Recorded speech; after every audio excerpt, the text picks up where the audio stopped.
Hey guys, tonight we're slipping back through the sands of time to wander the vast landscapes of ancient Africa, long before European maps carved up the earth with their rigid lines. Picture yourself stepping into a world where great cities rise from riverbeds and deserts, their names whispered by the wind like forgotten secrets. You stroll through markets, once vibrant with chatter, passing towering walls that told tales of power and prosperity. Imagine all of this slowly fading away until only pottery shards and silent mounds remain in their wake. But don't get too comfortable. You probably won't survive this without a little help from history's twists and turns, after all. That's part of the excitement, right? So before you get comfortable, take a moment to like the video and subscribe, but only if you genuinely enjoy what I do here. And hey, let's make this a conversation. Drop a comment with where you're listening from and your local time.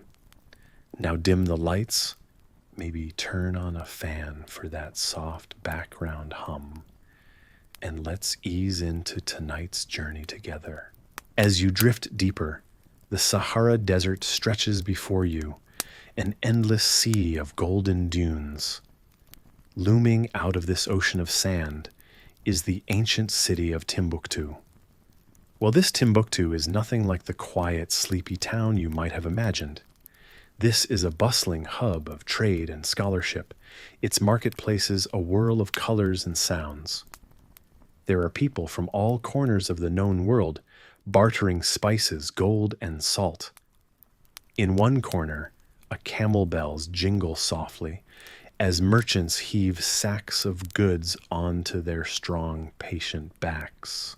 This is a city of books. You realize its heart beating in rhythm with the turning pages of manuscripts.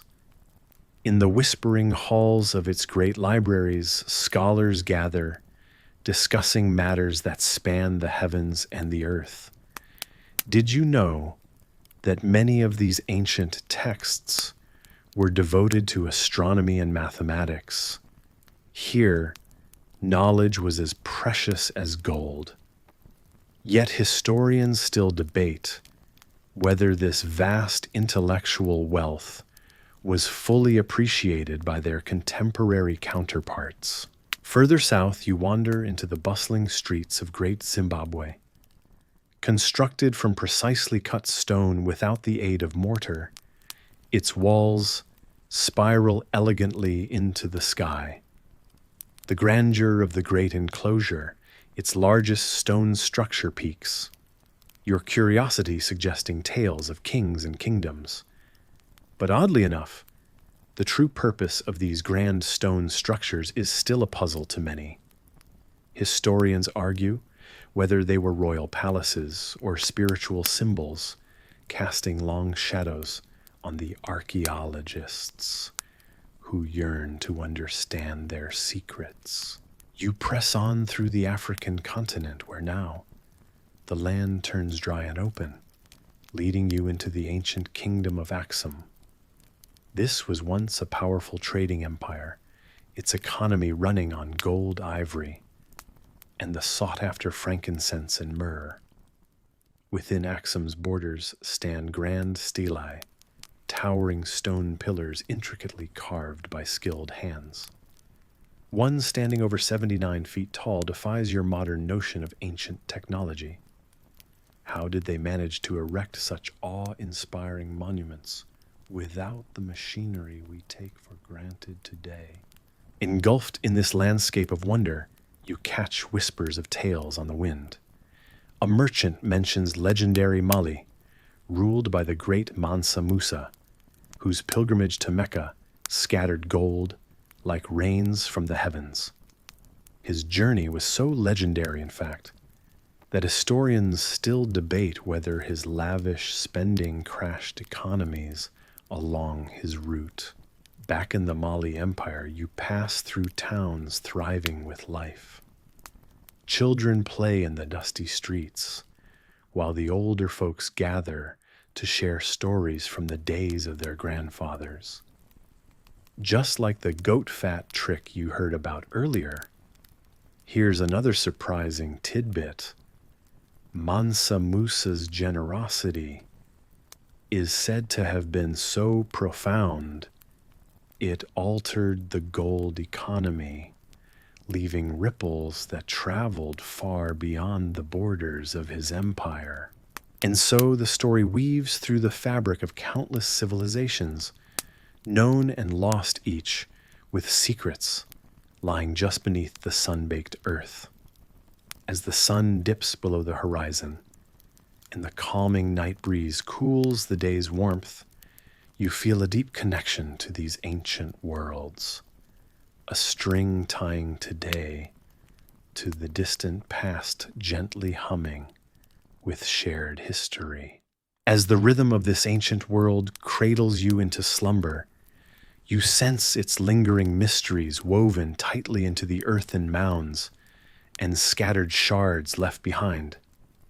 With eyes closing gently, like the petals of a desert flower at dusk, let yourself drift, a traveler of time, resting in the cradle of history's embrace. As you wander through the ancient landscape, you feel the cool breeze whispering secrets from centuries past. The stone walls of great Zimbabwe rise around you, curving and weaving in intricate patterns, without a single drop of cement holding them together. These walls, crafted with precision and care, speak volumes of a kingdom that was once vibrant and alive with the hustle and bustle of its people. You pause to run your hand along the smooth granite stones, feeling the strength and durability that have allowed them to withstand the test of time. It's almost as if these walls still remember the stories of the past, echoing tales of power and prosperity that marked the height of great Zimbabwe's reign. Historians believe this ancient city, which flourished between the 11th and 15th centuries, served as a bustling center of trade and commerce. The towering structures you see are a testament to the engineering prowess of the Shona people who designed their city to impress and protect. You look up to see birds nesting in the crevices between the stones, their cheerful chirping a reminder that life continues to move forward, even in places where time seems frozen. Imagine what it must have been like to walk these same paths when merchants from distant lands came to trade gold, ivory, and other treasures. The air would have been filled with exotic languages and the sounds of bartering laughter and music. As you stroll further, you come across the great enclosure, the largest ancient stone structure south of the Sahara. It encircles you like a protective hug, its impressive circumference said to symbolize power and community. Here you might have found royalty conducting affairs of state or hosting visitors from far-off lands. Its walls, adorned with carved stone figures, tell stories of a society that valued both beauty and function. Yet despite these impressive remains, much about Great Zimbabwe remains a mystery. Historians still debate whether it was a royal palace or a center for religious ceremonies. And though the true purpose of the enigmatic stone towers remains uncertain, there's no denying the aura of mystery and majesty they exude as they reach up toward the sky. You pause near one such tower, gazing upwards, and feeling the gentle pull of curiosity, the same curiosity that must have lured explorers and researchers here countless times before. The fact that a civilization so grand could be hidden from view for so long, dubbed a myth or legend, is both fascinating and a little humbling. Your mind drifts to a surprising detail. You recently learned some sections of the walls were purportedly constructed using a technique that involved melting granite stones to fit them snugly together. Whether this was the actual method or not is still debated, but the possibility itself speaks to the innovation and skill the builders possessed. You step lightly over the dusty paths, mindful not to disturb the delicate ecosystems that have reclaimed this ancient land. It's a comforting thought that even amid the ruins, the cycle of life continues, just as it did centuries ago when kings and queens strolled through these corridors. Every twist and turn in the stone labyrinth reveals another piece of the puzzle that was great Zimbabwe. You imagine the city at its zenith, its markets brimming with exotic goods, its craftsmen deftly creating beautiful art, and its leaders strategizing over scrolls in candlelit chambers. The precision in these constructions is breathtaking, each stone laid with skill and intention forming walls that have gracefully defied gravity and time. It's a sobering reality check that despite our modern advances, there are still mysteries from the past that elude us. But perhaps that's what makes places like Great Zimbabwe so enchanting. The chance to dream and imagine, to let history unfold in your mind's eye as you stand in the shadow of the past. As shadows lengthen and the soft glow of evening descends, you find a spot to sit quietly, letting the stories and mysteries envelop you. The soothing sounds of nature, from the rustling leaves to the distant calls of nocturnal creatures, create a soft symphony that calms the soul. The history around you feels alive and ever-present, a gentle reminder that every stone and every curving wall holds its own tale, waiting for you to listen. As you prepare to drift into the comfort of sleep, the memory of Great Zimbabwe lingers in your mind, a testament to humanity's profound connection to the past. The world's histories, entwined like the stones before you, offer endless stories to explore. Tomorrow they'll still be waiting quietly, patiently, inviting you to listen once more.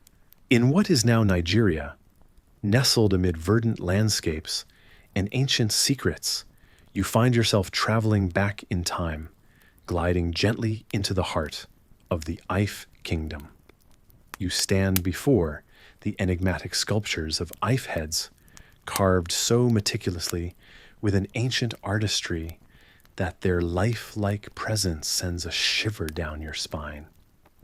Crafted in bronze and molded in clay, these masterpieces possess eyes that hold a quiet, regal gaze commanding respect across a chasm of centuries. As you draw nearer, you can almost feel the lingering energy of those who came before artists, whose hands kiss the clay with dreams and divine inspiration. These figures, perhaps kings, perhaps gods, wear expressions that speak of wisdom and mystery. They seem to ask you silently, "Who are you daring to question our silence?" The metal gleams softly, catching the fading light, but offers no answers. Only an ageless shine that transcends time and voice. Historians agree upon their significance, but the debate has yet to settle on each head's true identity or purpose. Were they ancient rulers immortalized to remind their people of past glory? or deities cast to guide future generations, such questions linger a testament to humanity's thirst for understanding its past. Amid these thoughts, you realize the great artistic ability was deeply intertwined with the Ife people's beliefs, reflecting their worldviews and cosmologies. You notice an unusual detail. The precise facial features vary subtly from one head to another, suggesting a uniquely individual portraiture style.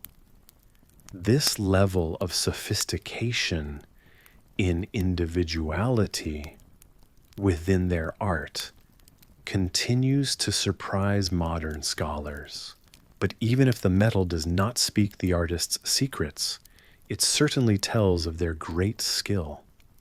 Historians believe the technique seen here, the lost wax casting method, originated independently in Africa and was nearly perfected in Ife, demonstrating a level of mastery that rivals any ancient civilization globally.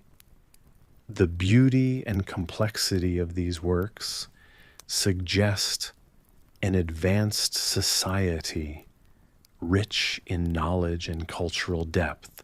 As you ponder these mysteries, the tones of the evening begin to change just slightly. The shadows cast by these bronzed memories grow long in the setting sun. You could almost laugh at the whimsical thought that if they were to suddenly blink awake, they would recognize this place, not as a relic, but as their living, breathing home. Yet, here you stand an observer, with only the light sarcasm of imagining they would know you because, after all, you're the one blinking in surprise. Nevertheless, even the historians with their libraries of theories don't know everything. There are still heated debates on whether these remarkable sculptures were created to mark some great historical event or simply as a spiritual tribute. Despite meticulous study, there's no definitive conclusion, only more layers of speculation. Your mind drifts focusing back on the regal beauty of the faces before you. Each sculpture stands as a testament to a culture that thrived more than a millennium ago. These faces might have seen ceremonies, danced in honor of the earth and sky, or witnessed the solemn crowning of a king beneath the ancient palms. Each bronze visage presents a chapter of Africa's inexhaustible history, written silently in noble countenance instead of words. As the twilight settles over this ancient place, you realize it's also time to find comfort in the present. Just like the calm, unblinking eyes of the Ife heads, you let your own settle softly on the horizon. They have silently tutored you, though the metal doesn't answer it, teaches in the language of legacy and time.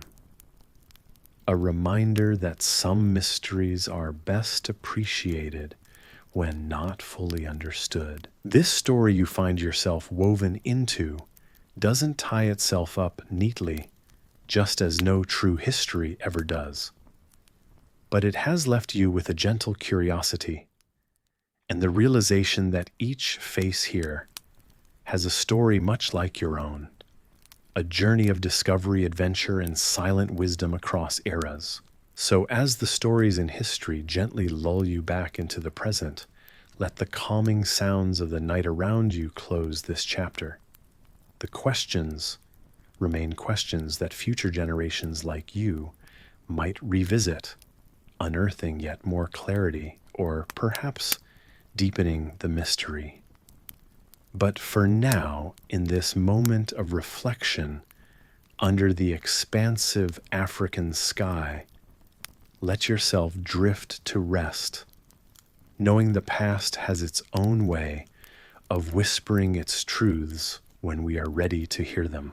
Each year, as the sun begins to set, over the vast Sahel, you find yourself stepping into a scene, alive with vibrant energy.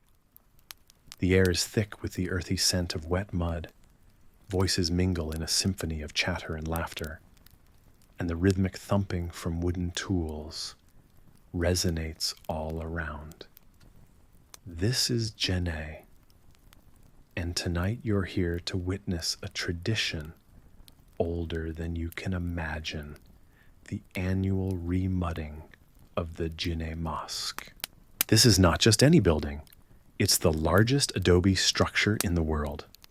Standing before it, you might feel small, almost swallowed by its grandiosity, but there's something warm and familiar about it, as if the earth itself holds you in a gentle embrace. It is said that the mosque is not built from stone, but from memories and time-worn stories etched into its walls by countless hands over centuries. The story of Djenné is one of resilience and community passed down through generations. Each year, the people come together to renew the mud that gives the mosque life.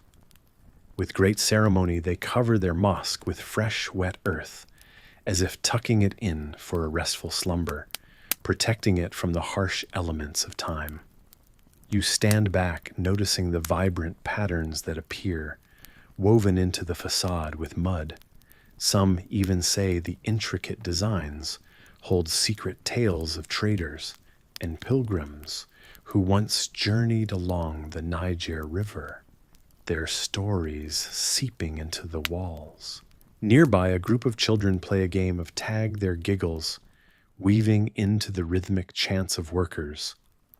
One particularly mischievous child manages to slip past a watchful elder and adds a dash of mud on your hand, claiming you're now a part of the story too. You find yourself laughing, knowing that their playful spirit reflects the heart of Djenné's tradition, a weaving together of old and new past and present. Historians continue to debate the exact origins of this colossal structure. Some argue it was built in the 13th century, while others suggest the dates might go even further back. Whichever is true, the mosque stands as a testament to the enduring legacy of a community bound by faith and tradition.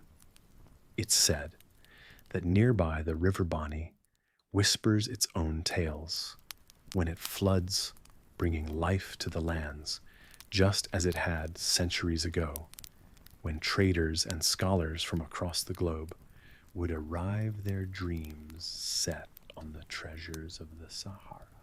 As you wander through the bustling market, the spicy aroma of local dishes swirls through the air, tempting your senses, but you're cautious, remembering your friend who tried the flaming hot pepper stew last year. You sigh, knowing that in Djenné, the allure of stories and spices can be equally irresistible. Back at the mosque, the soothing rhythm of wet mud being smoothed over its walls continues. You watch, lost in the mesmerizing dance of hands, young and old guided by memory and instinct. It's said that every handprint left behind is a mark of continuity, a promise to keep their history alive. The town is a canvas painted with the strokes of history, its tales as colorful as the fabrics draped over market stalls. Traders' stories echo in the melodic calls of vendors. Academics dispute theories in the sepia-toned pages of ancient texts. And the river, with its gentle murmur, sings them all to sleep under a sky full of stars. Tonight you're woven into this tapestry, your story, converging with those who walk these paths before you. And as you take a moment to stand quietly, you feel the pulse of Djenné, the heartbeat of its mosque, a comforting rhythm to lull you deeper into this world of mud and memory. As you make your way through the Ethiopian highlands, the air is crisp and filled with a gentle hum that seems to echo across the valleys. You step lightly, feeling the earth solid beneath your feet. Your eyes are drawn upward to a sight so striking, it's as if nature itself paused to allow time to do its ancient work here. In front of you stand the carved stone obelisks of Aksum, towering and stately, reaching towards the sky like fingers of frozen lightning. These structures, tall and silent, have stood for centuries, bearing witness to the lives of those who shaped history in ways both grand and quiet. Imagine these monuments as markers of the graves of ancient kings, rulers, who were once the linchpins of a vibrant trade network that stretched from the Roman Empire to distant India. Their silent strength seems to project the gravitas of their role as sovereigns of commerce, connecting civilizations through trade in spices, silk, and knowledge itself. As you stand among these monoliths, a gentle breeze dances around you, whispering tales of long-forgotten journeys across the Red Sea. It feels as if the obelisks themselves are watching over these routes, keeping an eternal vigil. Their presence is as celestial as the stars that once guided ships across vast oceans. A curious thought crosses your mind. What if these stone sentinels have seen more than recorded in history? Historians still debate what exactly went on at Aksum at its height. Some say it was a bustling metropolis, a center of culture and trade, while others argue its influence was more muted. The truth perhaps lies hidden in the shadows cast by these towering giants. There's an unexpected tranquility here. You might have never thought stone could feel alive or imbued with spirit, yet here you are, feeling watched over by these ancient monoliths. And in that stillness, you sense a peace that transcends time. Just as these obelisks endure, so too does a deeper connection to all who walked here before you. You reach out, resting your hand against the cool surface of the stone, your fingers tracing the carved lines that have weathered the elements and survived through ages. Who were the artisans who carved these out? And what stories did they hold as they crafted such enduring works? Each line is a whisper, each indent a secret untold but palpable. It's rare moments like these when the past feels so close you could almost hear the clatter of chariots and the rustle of ancient markets. Perhaps, if you closed your eyes and listened closely, you could hear the distant murmur of trade agreements, the laughter of merchants, and the calls of traders in a dozen tongues. This patch of earth beneath your feet, this very ground, was once the heart of an empire, pulsing with life, now marked only by these silent giants. It's hard not to wonder what other mysteries lie interred beneath your feet, secrets buried just within reach, but protected by the relentless march of time. As you step away from these statuesque figures, you can't help but feel a bit introspective. The ancient kings of Aksum carved their stories into stone, leaving tales of glory, power, and commerce.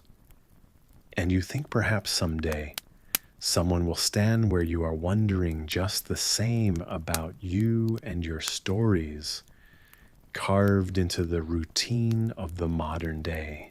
Here you are on the edge of eternity and history, wondering if the kings of old would have found comfort in knowing that their silent obelisks still touch visitors and travelers like you. Perhaps in their nights beneath starlit skies, they too wondered about those who would come after them and share in their legacy. And just like that, as quickly as they appeared, the stories of Aksum drift into the present, layered beneath the hum of a fan or the whisper of nighttime. You find yourself in the bustling heart of Timbuktu, a place deeply woven with the threads of history and learning. Imagining its dusty streets vibrant with the colors of ancient scrolls and the subtle echoes of scholarly discussions is like being drawn into a watercolor painting of knowledge and discovery. Surrounded by the whispering desert winds, you feel as if you've stepped into a forgotten world. The air is thick with the scent of parchment and ink, a comforting aroma mingling with the desert sand. As you walk through the narrow alleyways, your mind drifts to a time when the city was alive with intellectual pursuit. Timbuktu, far from just a tale of legend, stands as a symbol of enlightenment, where scholars from far and wide gathered in search of knowledge. Imagine a caravan of camels silhouetted against the blazing orange sunset, meandering across the desert. Their burdens are not precious metals or silks, but slabs of salt, a currency that once flowed like lifeblood through the city. And just as these camels brought vital resources, scholars carried the stars' ideas that lit up the intellectual skies of the time without needing to plug into anything but the human mind. As you walk, you see a grand library, a stone structure exuding wisdom and history. It feels sacred, a temple of enlightenment where time seems to have paused. The library house scrolls not only in Arabic, but in languages that whisper tales of astronomy, law, and poetry. You can almost hear the rustle of papyrus and the low murmur of voices deep in discourse over abstract concepts that dance like flames in a hearth. Among these scrolls were intricate maps of the night sky, revealing that scholars of Timbuktu were some of the earliest astronomers. They unveiled the cosmos with their eyes and imagination while capturing the dance of the stars in elegant scripts. Yet not all mysteries of the heavens were charted. A truth that still draws a collective sigh from historians pondering what might have been had time been kinder. One particularly fascinating text catches your attention. It's a centuries-old manuscript inscribed with poetic verses, a tapestry of words celebrating the mysteries of the world and human experience. Each line seems to hum with life, inviting you to ponder the past, present, and just maybe your own late-night musings. In the heart of Timbuktu's intellectual heritage lies the Djenné Mosque, its architecture both awe-inspiring and functional. The minaret, built from mud and wood, rises majestically a beacon, calling both the faithful and the curious. Within its thick walls, once resonating with the chants of scholars, the air of quiet reverence lingers still. And though it stands strong against the tides of time, its foundations, historians note, are a blend of myth and meticulous invention. Timbuktu was a city that thrived on contrasts in the clash of cultures, the mingling of languages, and in the symphony of ideas that were dreamt up, shared, and often fiercely debated. Even today, Historians are uncertain about the true extent of knowledge that was housed here. Were there really thousands of manuscripts? Or was time and the desert's embrace, just like its fabled wealth, exaggerated by the eager whispers of travelers? As you wander this storied place beneath the sand, drifts and relics of the past lies a treasure trove, waiting patiently. Countless manuscripts remain slumbering in their earthen shelters, defenders against war-touched hands and the silent thief of time. There's a hopeful longing in the thought that one day these caches of wisdom might rise to the light once again, revealing new insights and stories to the patient and the curious. You become acutely aware of the passage of time here, how it layers each experience like sediment. The boundaries of the past and present blur gently just as the sand shifts seamlessly with the wind. You sense that if you listen closely, perhaps silence itself carries a history's hum, a lullaby of intellectual curiosity that transcends the ages. As the sun dips below the horizon, casting the final golden rays upon the ancient city, you pause to reflect on the ebb and flow of knowledge that shaped this place. It is a tale still being told, with new pages perhaps ready to be uncovered and read. Stepping into the cool embrace of evening, you are gently reminded that we are all but stewards of a vast and intricate narrative, one passed from generation to generation. This night, let those thoughts tuck you in with the warmth of 1,000 stories yet to be told. The air is cooler as you step into the twilight of an ancient landscape. Stars begin to twinkle above, much like they did thousands of years ago when Mapungubwe was at its peak. It's a place teeming with stories perched at the crossroads where South Africa, Zimbabwe, and Botswana touch like old friends gathering to reminisce. You walk slowly, imagining the pulse of life that once coursed through this land, a hub of trade and culture, glittering with gold and ivory where elephant herds roamed as majestically as ancient myths suggest. In your hand, you hold a treasure map of sorts, not drawn by pirates, but by archaeologists who have pieced together the grand puzzle that is Mapungubwe. And on that map is a small yet remarkable mark, the location where a tiny golden rhino was unearthed. It's an artifact that leaves many to wonder. Is it a symbol of power? A relic of an ancient civilization? Or perhaps just the beloved possession of a forgotten prince? You find yourself drawn to the enigma of this little golden creature. Its origins date back to a time when Mapungubwe was one of the largest kingdoms in Africa, a bustling center of wealth and innovation.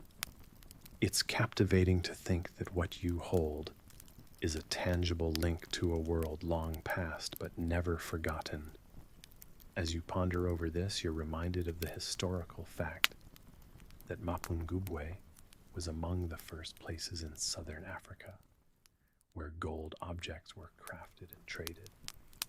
This was a society far ahead of its time, blending elements of artistry and commerce like a careful brew of ancient alchemy. Despite your curiosity, there's a sense of playful uncertainty. Historians still debate whether the golden rhino was meant as a king's symbol of might or a simple toy that brought joy to a royal child. As you continue to explore the landscape in this evening's adventure, you realize that history always leaves room for imagination to fill its gaps, just as the stars fill the night sky. Walking on the soft earth, you stumble upon an unusual detail, a smooth piece of clay embedded with faint handprints, possibly left by someone who once shaped pottery in this ancient kingdom. It's not every day you encounter whispers of the past etched into the land itself. You can almost hear the distant echoes of voices, the calls of traders, the songs of craftsmen. Much like that, clay continues to hold the memories of its creators. As you traipse through this timeless terrain, it's easy to feel a comforting connection to those who walked before you. It's a gentle reminder that history isn't just about the grand events. It's woven together by countless individual moments, as varied and intricate as the patterns on an aged piece of pottery. With the golden rhino as your silent companion, the serenity of the evening wraps around you like a warm blanket. Each step, each breath in this historical narrative is both a reflection and a discovery. Wandering through the legacy of Mapungubwe, you appreciate how small yet significant pieces of history, like the golden rhino, can lead to vast stories unraveling in the quiet folds of landscape and time. As you quietly muse on these thoughts, the moon hangs low, casting its silver glow on the ancient lands of Mapungubwe. This is a place where the past gently nudges the present, encouraging all who visit to listen to its tales, both told and untold. And you, cushioned in the soft embrace of this ancient world, drift gently on the currents of history's river, wondering where it might lead you next. So before you get comfortable, take a moment to like the video and subscribe, but only if you genuinely enjoy what I do here. I'd love to hear where you're tuning in from, so drop your location and local time in the comments. Now dim the lights, maybe turn on a fan for that soft background hum, and let's ease into tonight's journey together. Your eyes flutter open to the sound of waves gently caressing the shore. The salty breeze whispers through the towering ruins of Kilwa as you find yourself walking along its ancient paths. The coral stones beneath your feet are cool, worn smooth by the hands of time. You imagine the city in its prime, a hub of bustling activity where voices melded into a melodious hum, and the aroma of spices filled the air. Kilwa Kisiwani was not just a city. It was a tapestry of cultures woven from far-off lands. As you stroll past what remains of the great mosque, partly reclaimed by nature, it's easy to picture it as it once stood, a masterpiece of Swahili architecture, its arches and domes welcoming traders and travelers. The mosque's presence is a reminder, the legacy of faith that connected continents and forged alliances. Historians still debate whether Kilwa's seafaring prowess was solely driven by economic ambition, or if wanderlust played a part. The ocean, after all, is both alluring and treacherous, a capricious gateway to elsewhere. One can't help but imagine how the city planned its ventures across the ocean's expanse, hoping for favorable tides that would guide ships safely to distant harbors. Kilwa's sultans wielded their power not only through diplomacy and trade, but also from their mint. As you examine an old coin, you're struck by its craftsmanship, copper and silver-bearing inscriptions in Arabic, a symbol of the city's intricate ties with the broader Islamic world. Who would have thought that such small discs could wield such influence, flowing from hand to hand, carrying Kilwa's name across the seas? As you explore the remnants of the old palace, you can almost hear echoes of laughter and song. See bright silks fluttering in the wind as courtiers and dignitaries moved through its halls. Yet amidst its splendor, something extraordinary catches your attention: an ancient tree, its roots stubbornly embracing the crumbling stone. In this very tree, it said the spirits of Kilwa, listen and watch, guardians of stories untold. Your journey takes you to the heart of Kilwa's market square, the very ground where exotic goods once changed hands. It's almost as if you can still feel the energy of negotiation and the clattering of scales weighing precious commodities. Among the market's wares was not only the exchange of physical goods, but also that of ideas and innovations, enriching the city beyond measure. Yet, as with all great things, change came to Kilwa. While the reasons remain a subject of conjecture, was it the immense rise of competitors, or the shifting sands of fortune that led to its decline? The ocean keeper of secrets slowly began to reclaim the land, wrapping it in mist and silence. With each step through Kilwa's silent streets, you become aware of a profound tranquility, as if the city, now enveloped by the whispers of history, is at peace with its past. The towers that once soared toward the heavens now only gently meet the sea breeze, perhaps wistfully longing for the era when they commanded one of the most prosperous empires of the Swahili coast. The sea's lullaby grows more profound as dusk approaches, casting long shadows over the coral stones. Resting at the edge of Kilwa's world, you realize that while the ocean may have taken back much of what it once blessed, it cannot erase the spirit nor the stories of this remarkable city. They live on in every breeze, in every wave, and in every stone warmed by the sun. In this moment of introspection, you understand history is not a sequence of events embedded in the past, but a living part of who we are, resonating in the stories we tell. As the ocean softly murmurs against the shore, you close your eyes, feeling the gentle embrace of Kilwa's enduring legacy wrap around you like a warm blanket, readying you for a dreamy, restful night. You find yourself in the heart of Niani, once the bustling capital of the Mali Empire. The sun's light filters through the canopy of palm trees, casting dappled shadows on the sandy paths that thread through this vibrant city. As you wander, you feel the pulse of history beneath your feet. It's an era where gold flows as abundantly as the river itself. Although here, the city's brilliance doesn't shout from roofs, gilded with excess, but whispers gently through the quiet routines of life.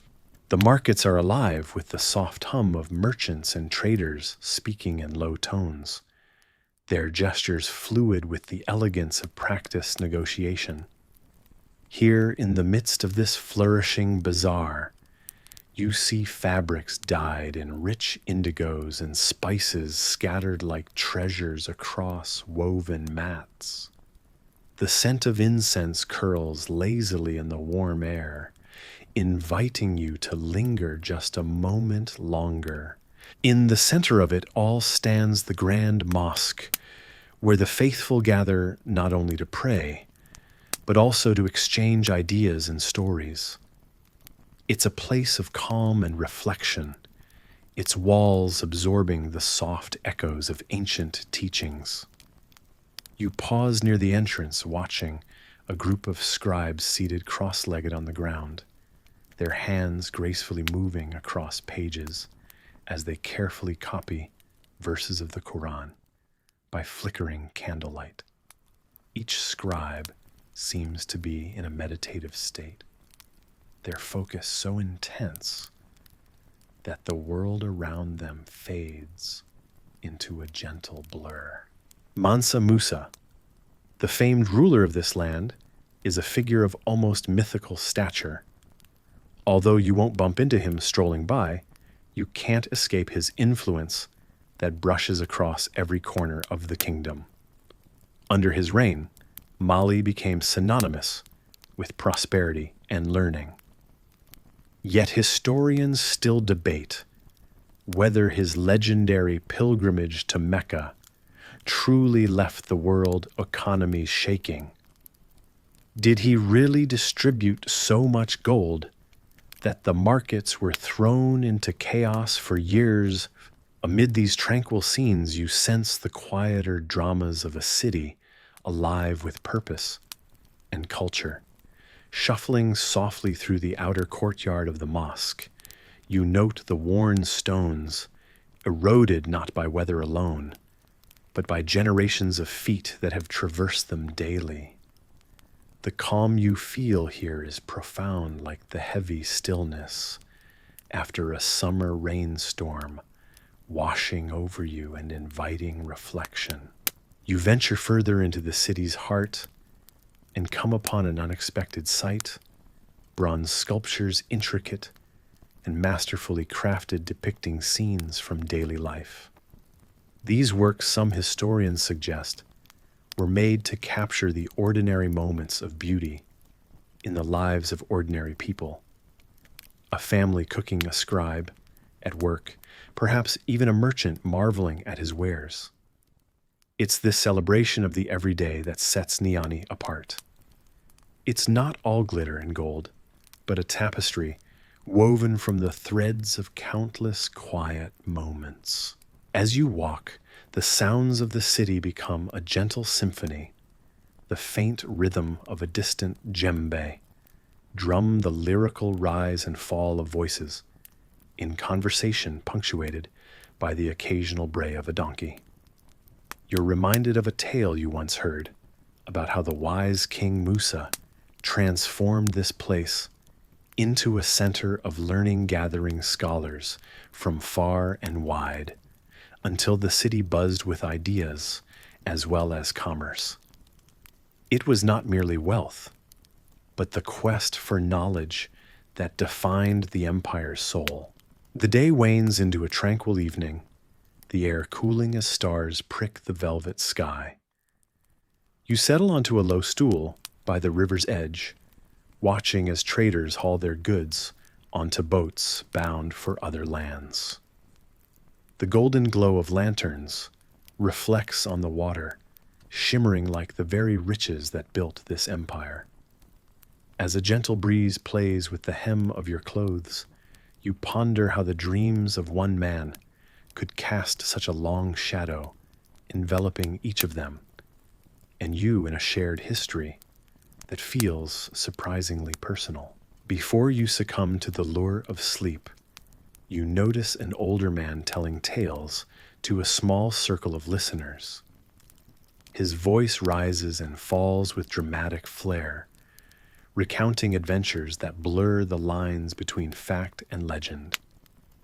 You eavesdrop, subtly intrigued by his stories that speak to never-ending debates about what was true and what was embellished in the past.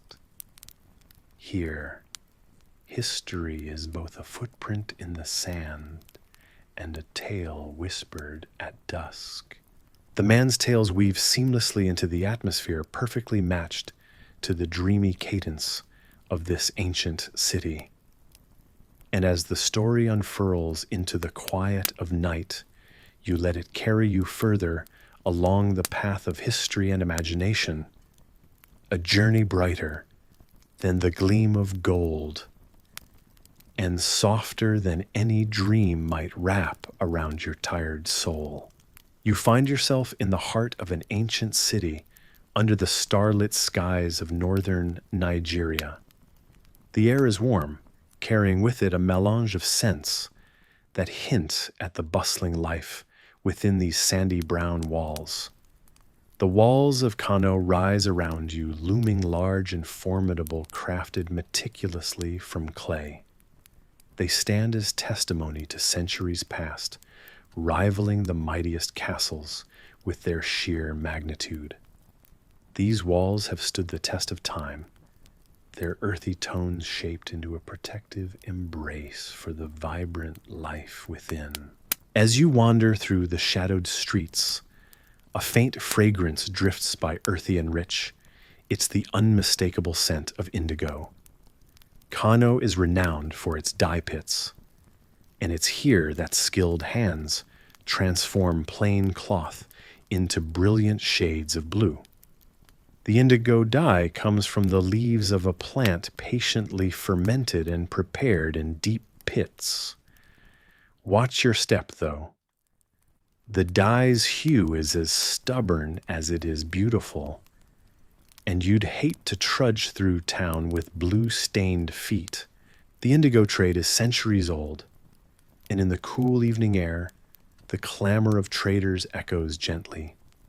Historians marvel at how these small pits produced vibrant cloth that traveled far beyond these walls, even reaching distant lands. What a league of stories these indigo-cloaked tradesmen must have garnered as they journeyed beyond the Sahara. Yet the exact origins of some of these trading connections remain a whisper. Through the corridors of time maps once drawn are now faded, leaving only the echoes of routes once adventured. With the scent of indigo still lingering softly, you turn a corner and are met by the murmur of low voices. Scholars sit in a semicircle under the amber glows of lantern lights.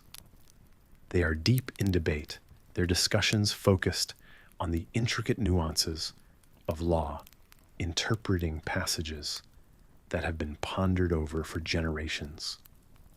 Theirs is a world of intellectual exploration, where wisdom is sought with the same fervor as adventurers seeking hidden treasures.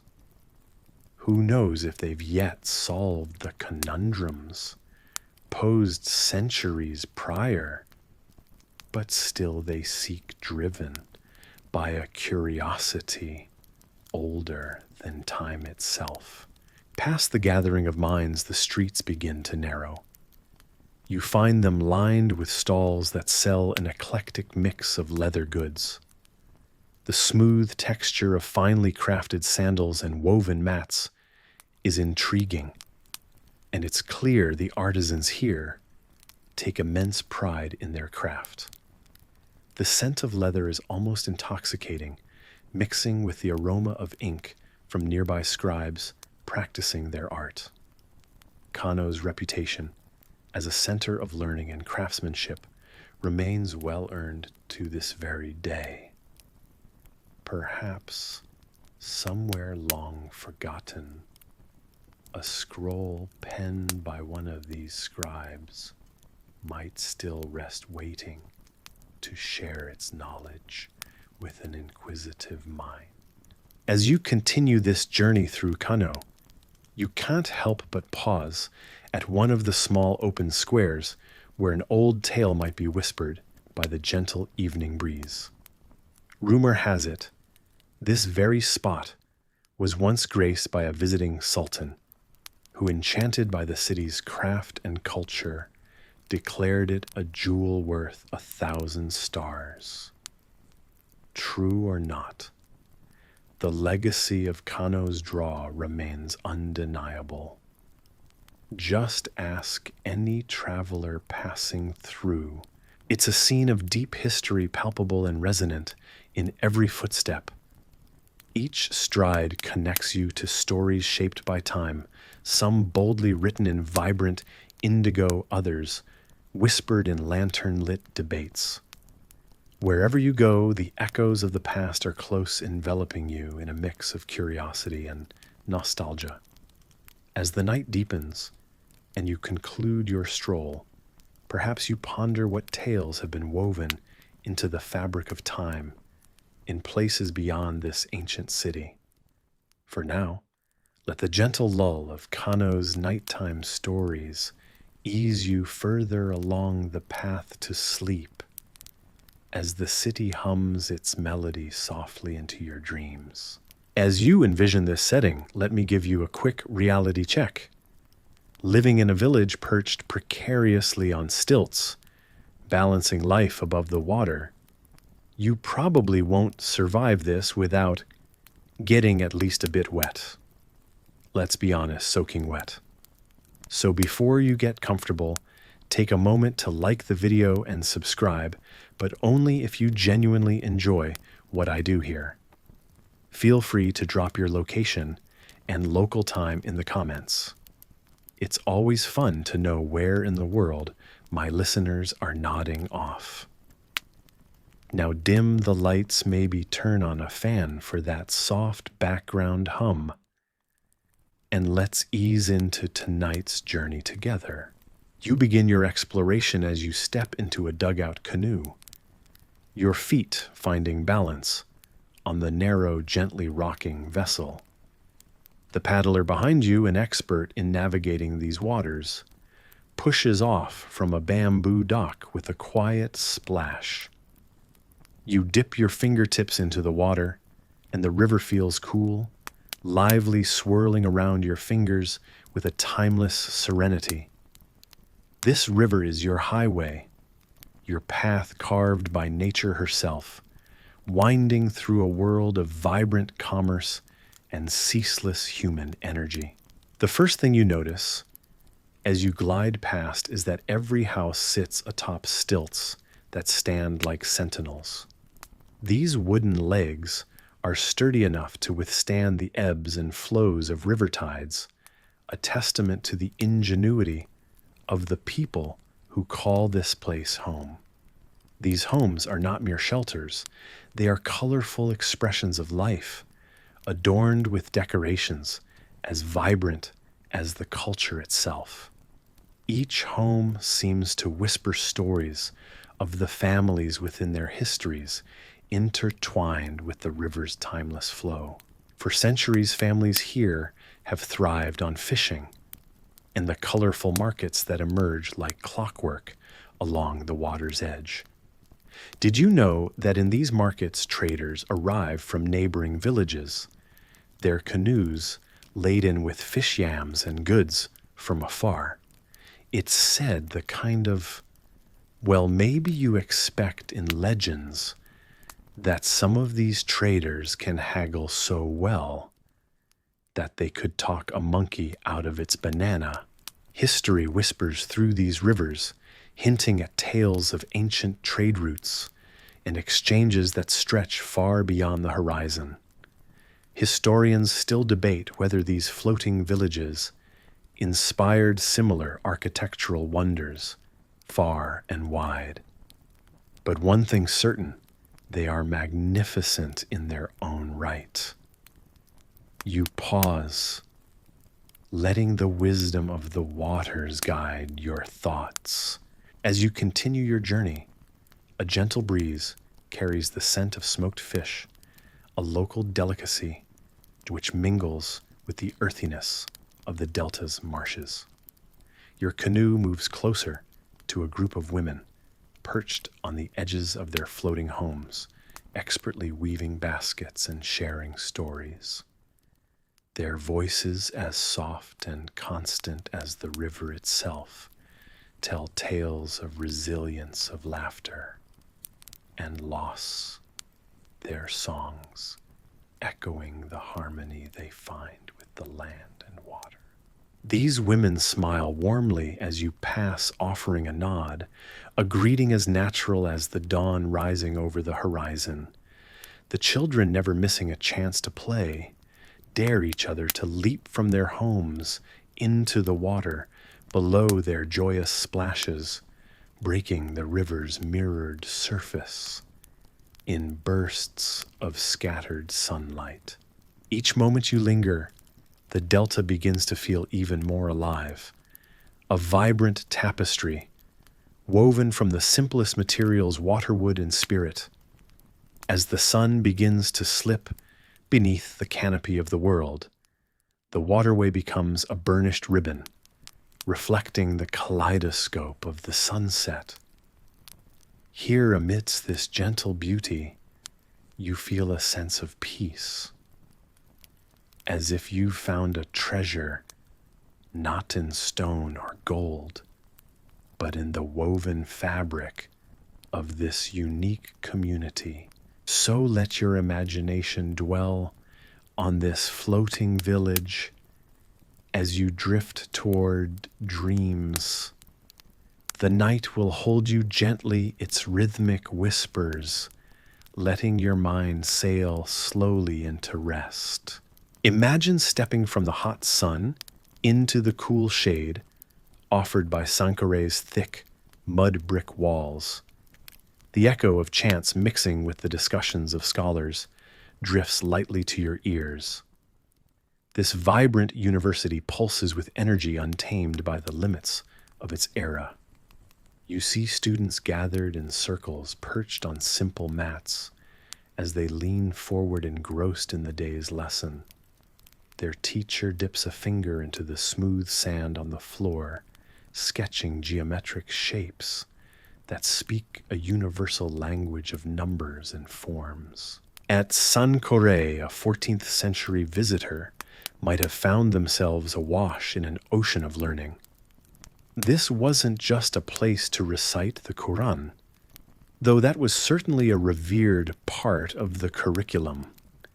Here, ambitious minds could explore the mysteries of the cosmos, perhaps scribbling notes on nascent theories of astronomy that rivaled their contemporaries over in Europe and Asia. You wander among the students, a fly on the wall in a sunlit classroom. The lesson might suddenly shift from divine law to the movement of faraway stars, as if the scholars tried to grasp the heavens themselves.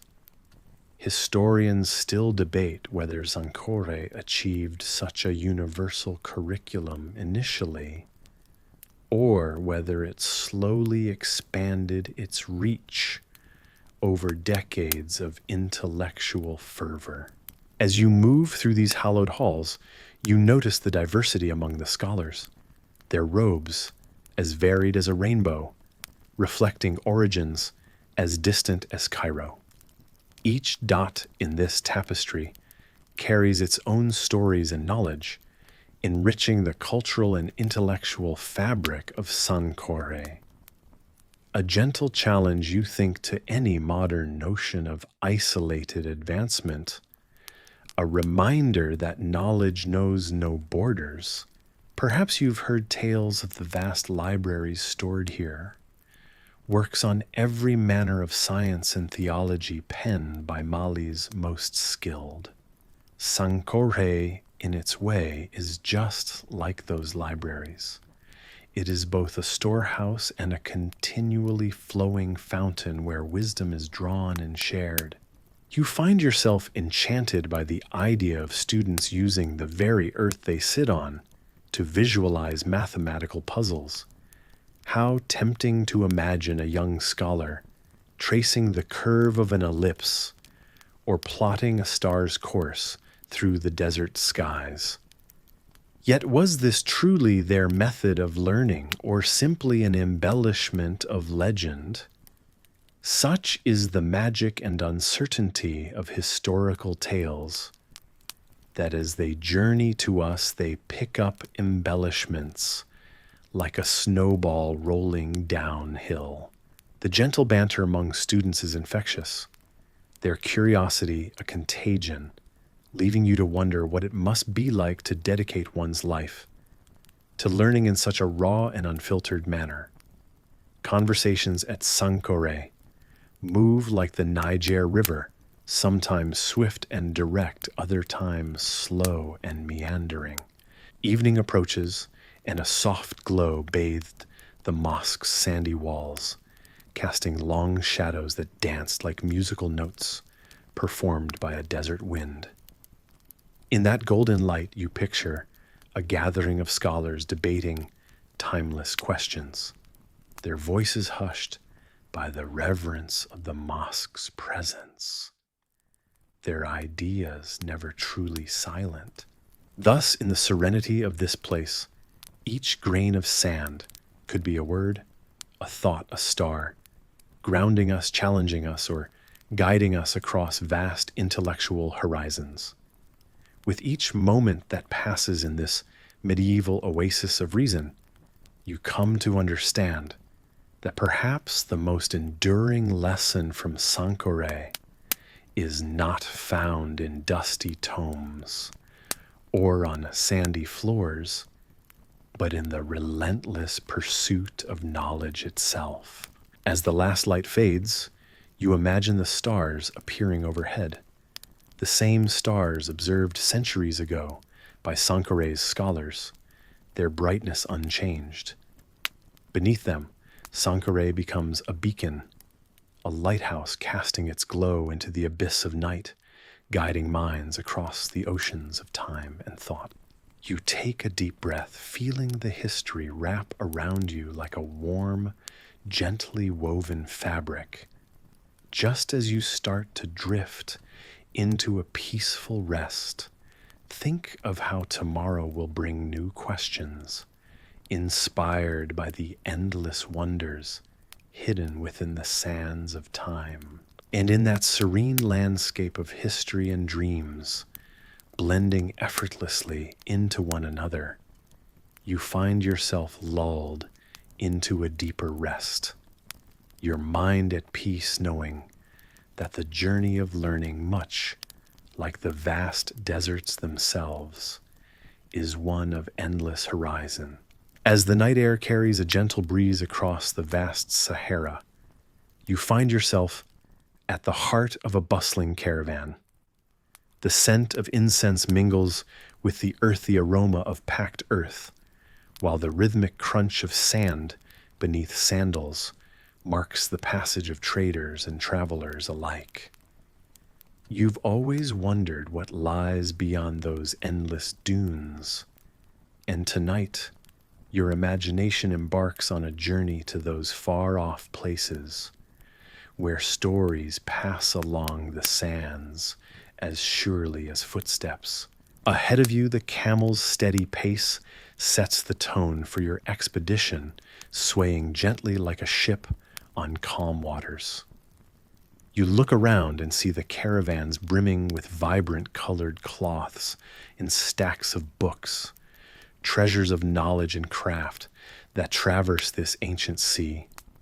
Your fingers brush against the rough fabric of a bolt of cloth dyed in brilliant indigo, perhaps destined for an important dignitary or merchant in the bustling markets of the north. Meanwhile, scholars debate whether the books wrapped with leather and tied securely in bundles contain the secrets of geometry or the musings of poets, each holding wisdom of their own. The caravan stops and you find yourself in a city that seems to have sprung up almost magically from the desert sands. Traders and tribesmen gather, forming a temporary tapestry of life and laughter under the expanse of the glittering night sky. The air is still with anticipation, warm and welcoming. These are not mere mirages, but real meeting places throbbing with life and purpose. Here the Berbers, with their weathered faces and bright eyes, exchange greetings with the Arabs who bring tales from distant lands. The Songhai add their voices to the mix, sharing legends and news that drift over the gathering like echoes from another world. You watch as a Tuareg man, his face partly obscured by the folds of his indigo turban, deftly divides bread into neat portions, a gentle expression on his face as he hands extra pieces to those around him.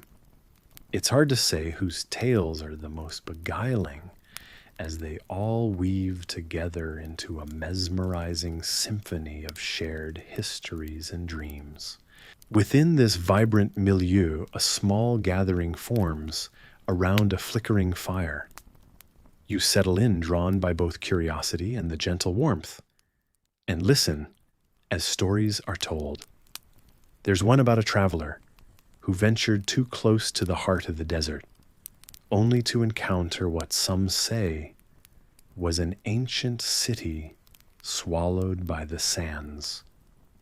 Historians still debate whether such a city ever existed, whispering about lost treasures and forgotten wisdom hidden beneath shifting dunes. Nearby, a merchant unpacks a small pouch of salt, each crystalline grain glistening in the firelight like a miniature star. Salt, you've learned, is worth more than gold here, a staple so vital it fueled empires and bought peace among warring factions. You can't help but ponder the seemingly simple yet essential role these small grains play in bridging worlds. Someone passes you a small dish, dates sticky and sweet complementing the rich flavors of spiced meat roasting over the fire. You savor each bite, noting how the flavors capture the essence of the desert itself, earthy and full of contrasts. There's an unusual tale whispered to you from across the fire about a spice trader who claimed that a rare blend would reveal its true flavor only under the light of the full moon. As fanciful as it sounds, you are entranced by the endless possibilities woven into every word spoken tonight. As the evening stretches on philosophical debates, spring up alongside tales of commerce and conquest. You smile softly to yourself, realizing this exchange is not just about goods, but also about ideas, fertile ground on which the future is built, much like these clusters of rose-tinted cities dotting the desert map. In the warmth of the firelight, competing theories blend into acceptance, and disagreement becomes the foundation for understanding. The night stretches forth, with the fire dying down to glowing embers. Yet the conversations linger, much like a lullaby that carries you into a restful sleep, enriched by dreams of old caravans and the echo of hooves upon sand. Here beneath the canopy of stars, history whispers its secrets to anyone willing to listen. The soft murmur of voices and the faint song of the desert wind cradle you gently into the embrace of another world. As you step out into the lush, rolling hills of Uganda, the vibrant green landscape stretches as far as the eye can see. The air is thick with history, a silent whisper of the past carried on the breeze. You find yourself drawn towards the enigmatic earthworks of Bigo Bia Mugenyi. These ancient fortifications spiral across the hillsides, their paths twisting and turning in a seemingly endless dance. The sun casts long shadows along these mounds and trenches, painting a picture lost to time but not to wonder. You walk along the walls that rise majestically, a testament to a civilization whose stories are buried beneath the soil with no written records to guide the curious mind. Here in this place, it feels as if history and mythology blend seamlessly. Local lore fills the silence, telling tales of mighty kings whose empires were built on the backs of magnificent cattle. These kings were believed to have ruled over the land, with wisdom and strength, the echoes of their drums carrying through the valleys in a rhythm that defied the passage of centuries. The earth beneath your feet is packed firm witness to countless feet that trod here long before yours. Historians still debate whether these earthworks were defensive structures, social gathering spaces, or perhaps even elaborate cattle enclosures. What is certain, however, is their significance in the lives of those who constructed them. Remember, the small but surprising detail you recently heard. Locals believe that if you listen closely, you can still hear the ancient drums beating softly in the cool breeze that sweeps across the hills, a reminder of the life that once throbbed through this land. Huge herds of Ankole cattle, their iconic horns sweeping the sky like ancient tusks, were said to roam these hills under the careful watch of the guardians of the kingdom. These cattle were not just livestock. They were a symbol of wealth and prosperity revered in songs and stories passed down through generations. It's whispered that the very earth under Bigo Bia Mugenyi thrummed with the life of these creatures, their presence a cornerstone of the social and economic structure of the time. You continue to wander, feeling that strange blend of discovery and humility that comes with walking in the footsteps of those who came long before. Just when you think you've got a handle on the scope of these earthworks, you stumble upon something that gives you pause, a circle of stones, each one weather-worn and ancient. It's said that during twilight, these stones glow faintly, as if to recount the many ceremonies and gatherings they have witnessed. It's almost mystical, the patience of these stones standing silent, yet ever watchful through the ages. The air is filled with a quiet serenity as the sun dips below the horizon, enveloping the hills in shades of blue and purple. Beneath this canopy, you pause and try to absorb the sense of the place, wondering about the lives once led here, the challenges faced, the triumphs celebrated. How did these people view the world around them? What meanings did they ascribe to the stars that now twinkle above you? Theories and scholarly debate make for fascinating reading back in the comfort of a library or study. But here among the ruins, you are confronted with the visceral reality of history's lack of a definitive narrative. Maybe one day, someone will unearth a tablet, a bone, or a tool that offers clarity, or perhaps more likely the tales of Bigo Bia Mugenyi will remain as they are now, hazy outlines painted onto the imagination by storytellers past and present. As a gentle breeze rustles the grasses and you head back down the hill, the mystery of Bigo Bia Mugenyi wraps around you like a warm blanket. You think of the legends of the power invoked by those ancient drums and of the kings who once held sway over this land. While you may never uncover all the secrets of the past you carry with you, a piece of this place, a memory of the whispering hills and the echoes of stories, half remembered but deeply felt.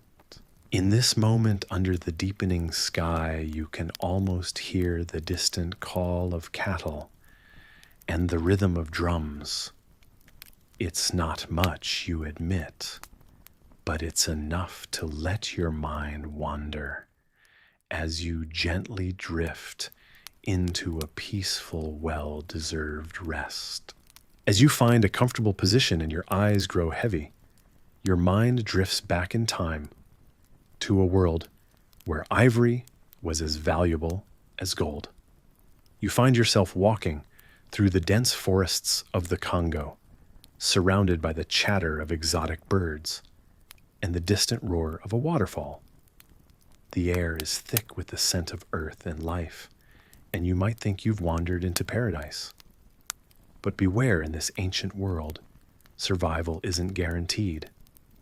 And sometimes, the greatest danger lurked not in the wild, but in human ambition. So before you get comfortable, take a moment to like the video and subscribe, but only if you genuinely enjoy what I do here. Feel free to share your location and local time below. Now dim the lights, maybe turn on a fan for that soft background hum. And let's ease into tonight's journey together. Your journey takes you along paths carved by countless feet over generations, leading you towards the coast. Here, city-states pulse with trade life and the tireless pursuit of wealth. The bustling markets spill over with treasures, spices from the east, colorful textiles, and precious metals. But there's one commodity that overshadows them all, ivory, smooth and white, gleaming in the sun like the promise of wealth. Historians estimate that these regions became centers of trade due to their rich, natural resources.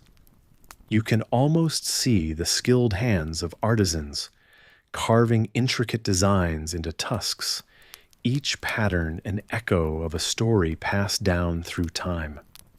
In this moment, as you linger in the market, it's clear that for these people, ivory is not just a luxury, but a testament to the ingenuity and resilience of their civilization. Yet hidden behind the allure of these beautiful trinkets is a grim reality. You walk through a narrow street where the air carries the scent of exotic spices and sweat, listening to the whispers of traders discussing the latest caravan arrival. Among them, a wise old trader chuckles as he tells a tale of a city that once thrived entirely on the ivory trade. But just as the fortune of that city was built on tusks, so too did it collapse when the elephants disappeared. The city vanished into historical obscurity like a breath, caught and released in the wind. Despite the prosperity brought forth by ivory, there's a hint of unease you cannot shake.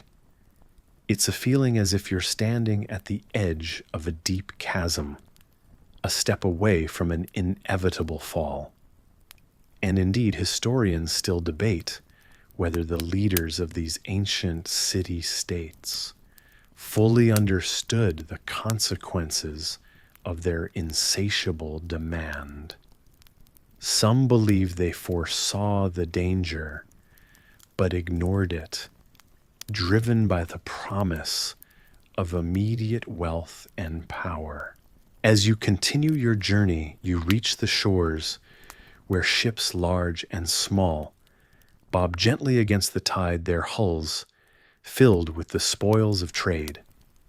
Here, ivory travels regions, far and wide to the courts of kings and emperors, where it's transformed into majestic art and divine offerings. The smooth, pale surface of each piece reflects the yearning of many who sought not just wealth, but the eternal acclaim that comes with it. But as you stand in silence, watching a new batch of ivory being loaded onto a vessel, you can't help but think of the elephants roaming the distant savanna. In your mind, they are giants, their tusks a natural crown, wandering the land, oblivious to the machinations of men. An almost childish thought flits through your mind. If they knew, what would they say? Perhaps they'd sound a clarion call that echoed across the plains, a message lost to time. The roar of a nearby river pulls you back into the moment. Its rushing waters remind you of the relentless passage of time, erasing borders, memories, and at times entire cities.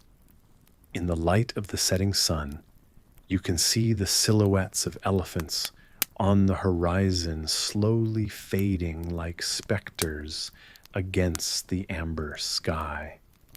Their march is a haunting reminder of both the beauty and fragility of nature. As dusk settles on your journey, you pause for a moment.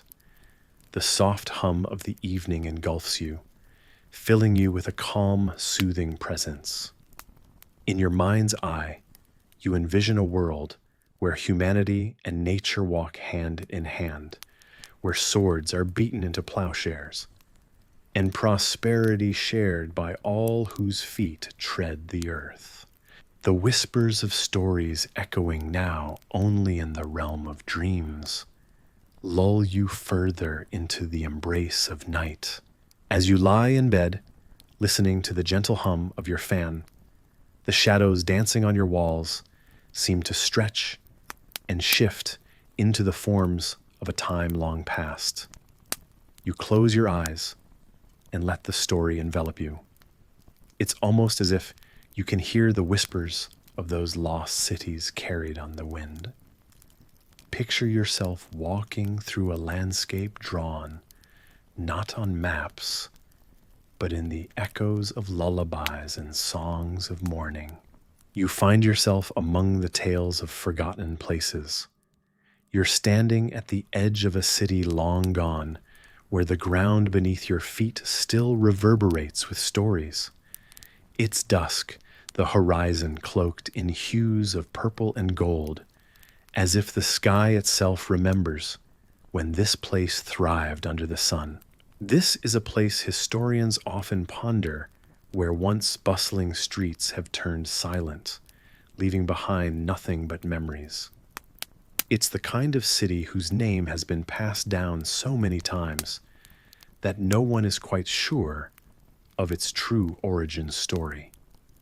Was it swallowed by fire, swept away in migration, or silenced by time? Take, for example, the city of Ubar, sometimes called Atlantis of the Sands. Scientists are still digging through the endless expanse of desert to find its precise location, though ancient texts hint at its grandeur. Scholars theorize how it succumbed to natural disasters, one suggesting that the land's collapse was due to a sinkhole. This mystery adds intrigue to your journey, like a veil covering the face of a hidden past. In a gentle transition from one city of legend to another, you wander into a world where myths of ancient wars echo through the ages. Perhaps you walk through the memories of Jericho, one of the oldest inhabited cities known to mankind. As you tread softly, you're reminded that the walls of Jericho famously came tumbling down, a canonical historical fact, often debated, yet always captivating in the way it captures our imagination. Stories tell of large snakes, creatures of the sand, alleged to be protectors, or perhaps omens, whispering fears and speaking of the doom that might have struck these cities. Whether they actually prowled the shadows or remain a figment of exaggerated ancient storytelling is something historians often contest. As you walk through this historical haze, you recall the tales of another forgotten city, one whose melodies crept through funeral songs, drifting into the hearts of those who lived to tell the tale. It's a city erased by time, perhaps, a pawn in a larger game of ancient empire, where its identity and existence slipped into song and silence. Beneath the burial blankets of time, archaeologists occasionally uncover relics, small glimmers of human life that once kept the wheels of these cities turning. A simple clay pot, scorched yet beautifully intact, or a shard of jewelry with intricacies that reveal the sophistication of craftsmanship, so often hidden under centuries of neglect. Suddenly you're amidst trade caravans, the invisible routes that brought prosperity to city gates, carrying with them the essence of spices and tales from distant lands. You can almost smell the aroma of spices waft through the air, a hint of cinnamon perhaps. These merchant trails, some believe, acted like the lifeblood of these ancient cities, thriving until their lifelines were inevitably severed. As you meander, the sands shift at your feet like soft sheets of history, revealing pieces of stories untold. Each step, each relic, each ghostly hum carries with it a reassurance that these forgotten cities still live on, in memories and the whispers passed from one generation to the next. The mournful notes of funeral songs echo here, haunting yet calming with a strange serenade that seems to promise solace. They form a part of the night air as you venture further into this dreamlike journey. While you rest, the song of the unseen lost city fills your dreams, weaving tales into the silence of night. Even in their absence, these cities leave an indelible mark, a soft footprint on the sands of time, reminding you of the stories still to be discovered when you next walk through the echoes of history. This is where tonight's journey leaves you nestled in the comfort of your bed, with whispers of worlds long past, wrapping gently around your dreams until sleep finally claims you. You find yourself nestled under a vast evening sky, where the stars twinkle like a scattered treasure trove. Tonight, you're taken to an ancient landscape where the air hums softly with the whisper of old stories. You're about to explore the heart of West Africa, where cities once sprung up, not fueled by the allures of gold or the bustle of trade, but rather by the quiet abundance of humble crops like millet and sorghum. As you journey through the stories of places such as Senegal and Ghana, you'll learn of city-states that rose without the glitter of palaces, yet held together whole regions like a tapestry woven from threads of midnight blue and earthy brown.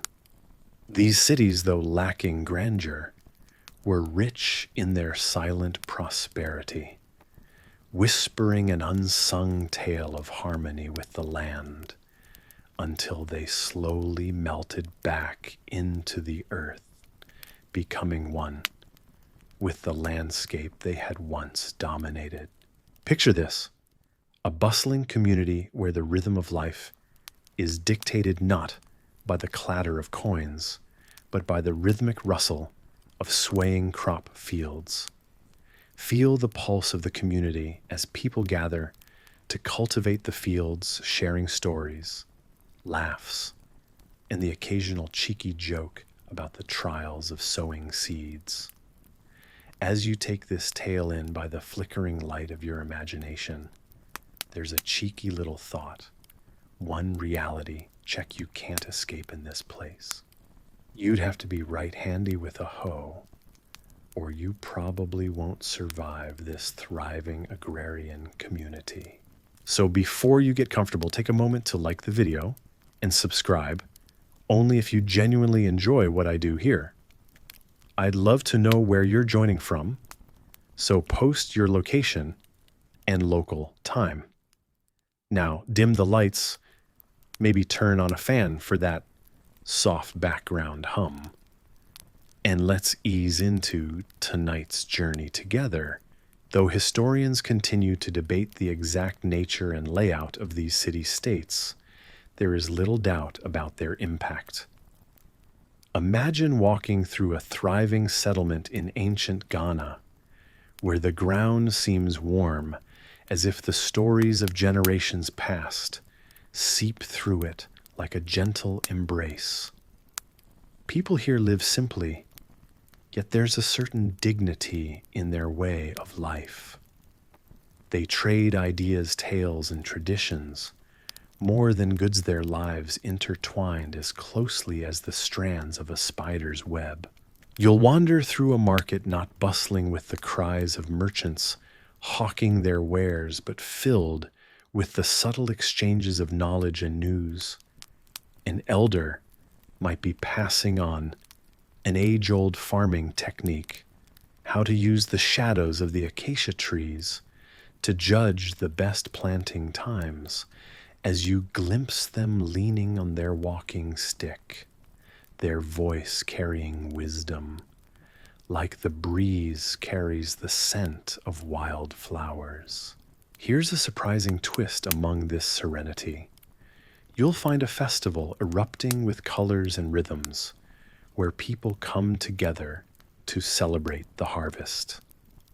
You see, even though they aren't dazzling anyone with opulence, their festivals are like bursts of color on a canvas, the clamor of drums, the vivid swaths of cloth, the laughter ringing out against the night sky.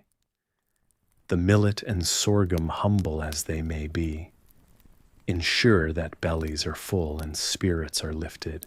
Historians still debate whether these city-states were part of a larger organized network, or simply independent specks of civilization calling to one another across the vastness of savanna and desert like distant echoes. Yet as you tread gently through this historical woodland, the path feels hauntingly real and alive. In this place, little is left of what once was, just the whispers of bygone echoes and the bones of structures now just mounds of earth. But as you stand at the edge of a field where millet still sways like a gentle tide, there's a quiet understanding that this place gave as much to the earth as it took nurturing both its people and the land. Onward you venture further along earth-toned trails. The paths you follow are soft and yielding, shaped by countless feet, long since still. Each step you take echoes softly, whispering the anthem of time. These places, sans palaces, exude a different sort of greatness, a humbling interdependence where nature and humanity danced, a quiet waltz, leaving no glaring marks but a lasting legacy, rooted in the ground beneath your feet. With every step, indulge these stories and let them carry you further into the night, deeper into dreams painted with thousand-year-old hues, touched with the gentle cadence of a life more connected to the pulse of the earth. The ancient cities of West Africa invite you to ponder under starlit skies, a quiet invitation to a bygone era where abundance was measured not by wealth, but by the life shared among people and the land that held them. Feel the stories carry you gently as the night deepens, taking you on a journey that sways like the millet in the wind, a lullaby to ease you into restful sleep, like ancient city-states fading softly back into the nurturing embrace of the earth. As you settle into a cozy spot, transported by the hum of your imagination, you find yourself in a place full of wonder and stories untold. Imagine now a landscape filled with bustling cities, where women hold the reins of power, shaping the destinies of their people with wisdom and might. You're walking through the ancient city of Zazao, which in its golden era was a hub of trade and power. Its walls are lined with vibrant markets and echo the sounds of people bartering over colorful silks and spices. There is an air of respect woven into the very fabric of the city, especially for a remarkable woman, Queen Amina. You've probably heard of her exploits, right? Legend says she expanded her territory far beyond what anyone thought possible. Invincible in battle, her name steered the wheel of fear in the hearts of her enemies. Some say Amina crafted the first metal armor, aligning with soldiers who cherished their new protection, like that first comforting sip of warm cocoa on a chilly night. Historians are still trying to piece together when exactly she was born. A puzzle missing a few pieces, much like trying to find your socks' other pair. But these academics agree on the legacy she left. A kingdom flush with trade and fortified walls, each stone laid under her command. Perhaps in the shadows of those sturdy walls you glimpse the pathways of another city, Dahomey, now Benin. Dahomey's history whispers through the winds about female power and prowess. Here, too, women were much more than silent supporters. Within the sacred palace walls, behind carefully placed reed screens, a group of formidable women, the Mino or Dahomey Amazons as others would call them, were busy preparing their hearts, drumming the cadence of an imminent campaign. Yes, they were soldiers of a unique queen's army, trained from early life to protect and serve. Picture this. Historians still debate whether their renown came from their indomitable spirit or their sheer numbers.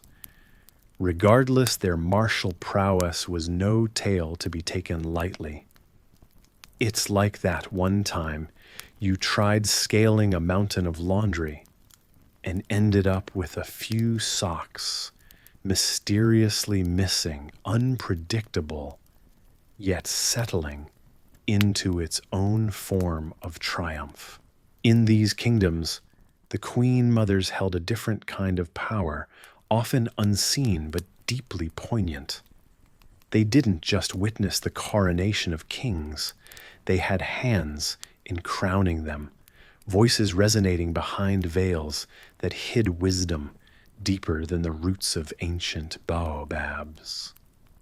These women counseled and guided, orchestrating alliances that fed the veins of their dynasties.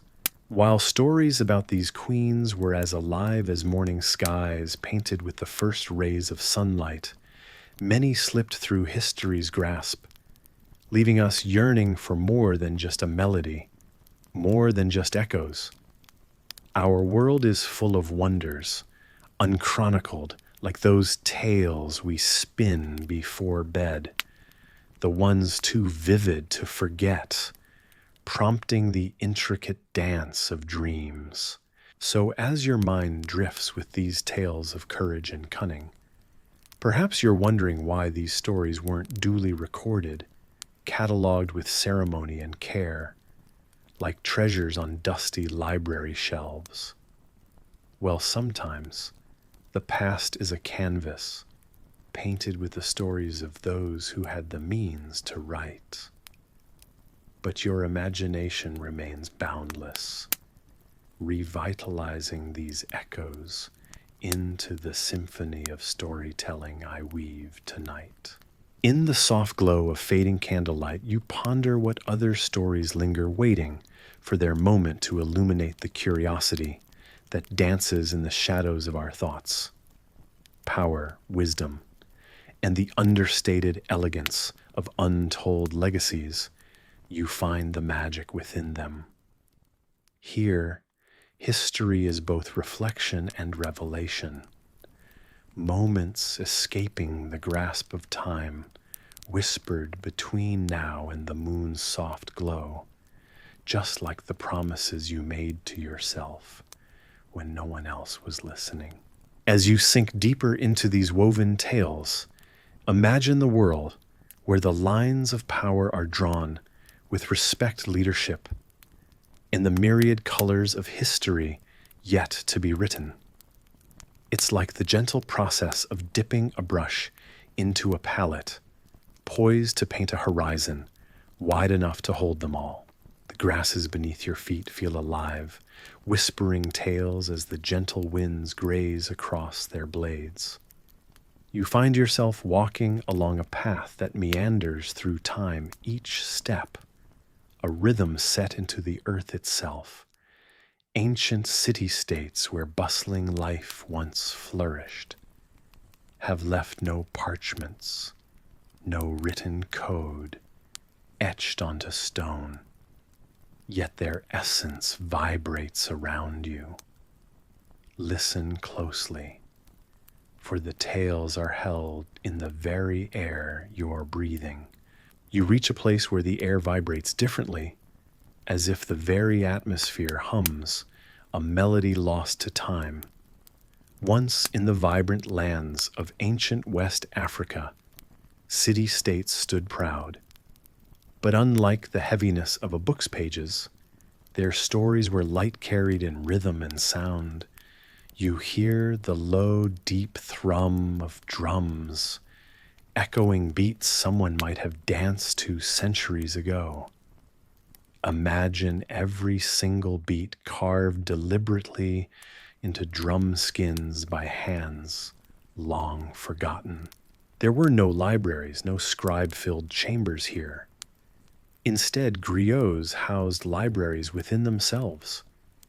They were the keepers of wisdom, the storytellers whose songs contain the names of cities that the maps of today have long misplaced.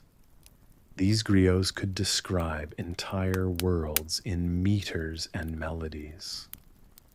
You listen as one griot, perhaps named Binta, spins a tale of a city where the sun always warmed, called Timbuktu. Historians still debate whether Timbuktu's famed library contained thousands of manuscripts or just a few precious hundred. But there's no doubt it was a center of learning in the Mali Empire. Books and scripts traveled long and far through the hands of traders on camels to rest in this fabled city of gold and wisdom. Yet the griots remember the laughter in the markets, the way merchants would chant prices, as if part of an orchestrated piece, animating the daily life that coursed through those dusty streets. As you walk, you stumble upon an unusual sight. A small gathering of people barefoot in a circle, treading methodically. Their movements form complex patterns on the ground, a dance to summon rain. Griots use such dances not just for storytelling, but also as a form of supplication to ancestors or gods. Historians scratch their heads over the exact meanings of these dances, as records are sparse, often wondering if these movements could truly sway the heavens. Among the griots' melodies, you catch a hint of the mythical city of Djenné, famous for its earthen architecture. The great mosque, standing as a testament to skilled craftsmanship.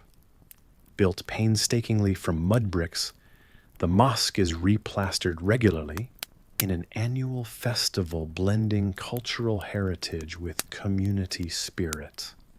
You smile, thinking how even in sand and clay stories endure.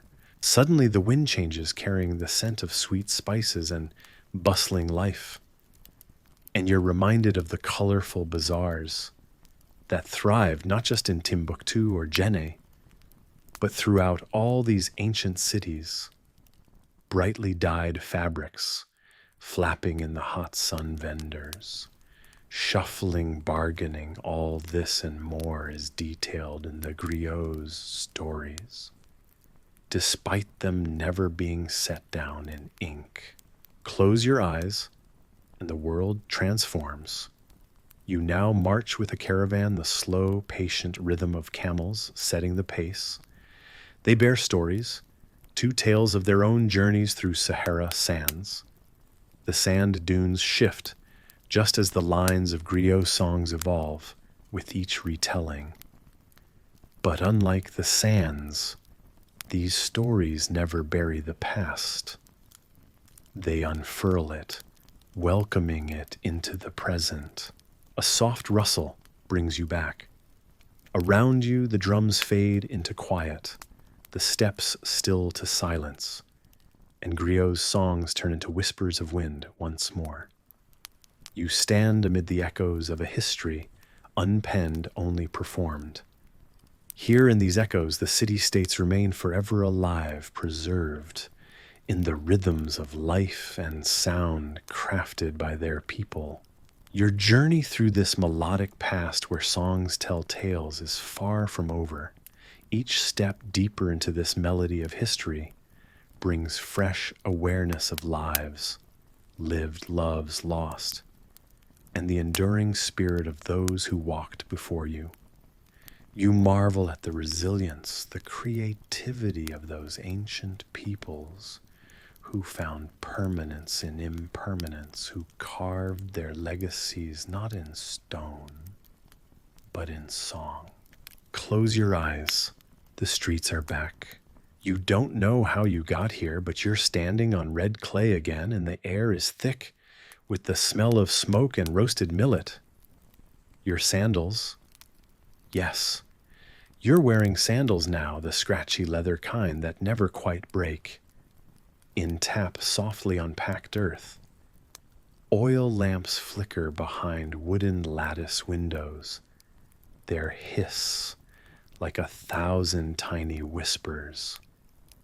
Above you, stars bloom in the Saharan sky, wide and low, closer than they ever seem at home. The walls around you lean gently inward, centuries-old adobe still holding its shape, though every surface is tired, a little crumbly.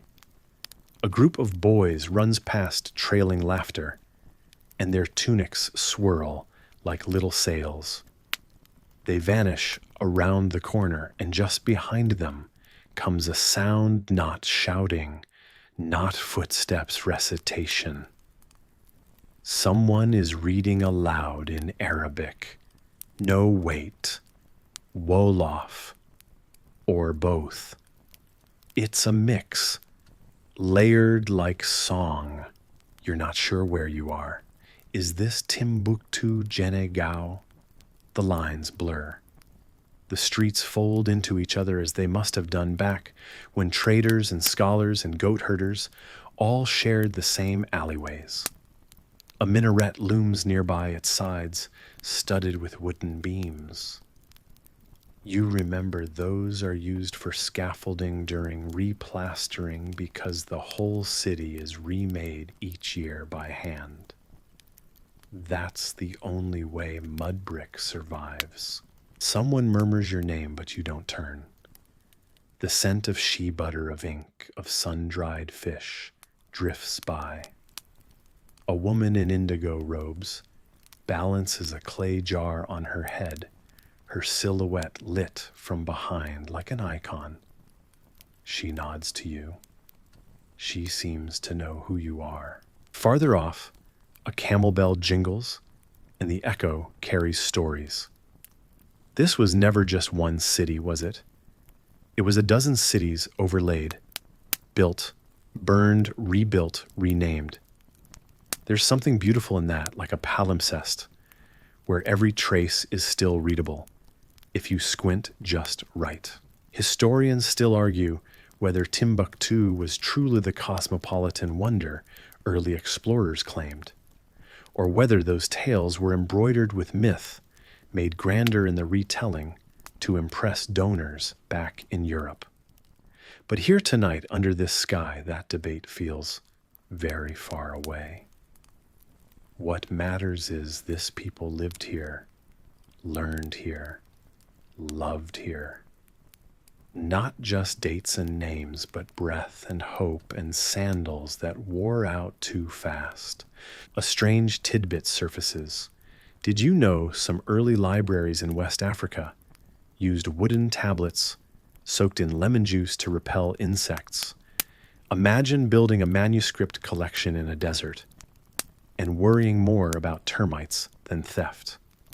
Scholars copied religious texts, treatises on astronomy, even body love poems, and then smeared citrus all over them like it was a potion of permanence.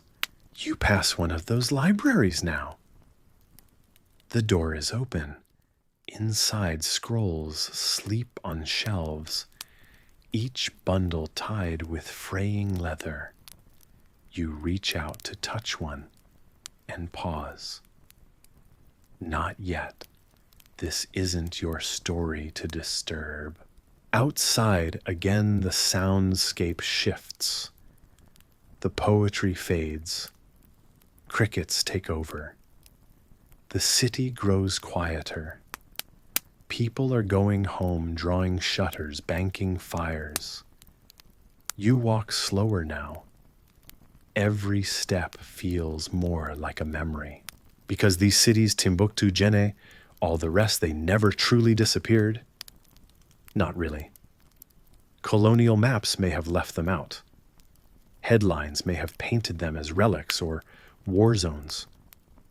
But every time someone reads their name or speaks in Pular or teaches a child to write in a Jami script, each time they rise again. And tonight they rose for you. So walk on. Let the voices fade. Let the stars thicken above you like spilled sugar. Let the soft clatter of sandals echo once more, and then fall silent. Let it all fade to black. And now the final descent. Your breath slows. The scene dissolves. Clay becomes air. Lanterns flicker into memory. The hum you hear now might just be your fan or the night outside your window or maybe something older, something woven through time. There's no need to hold on to any of it. Not the names, not the dates, not even the stories. Just the feeling of walking those streets. Just the sense that somewhere long ago, people lit lamps against the dark and whispered verses into the wind. You're safe now. You made it. The journey's done. Let your limbs go heavy. Let your thoughts drift like sand through fingers. Sleep knows the way from here.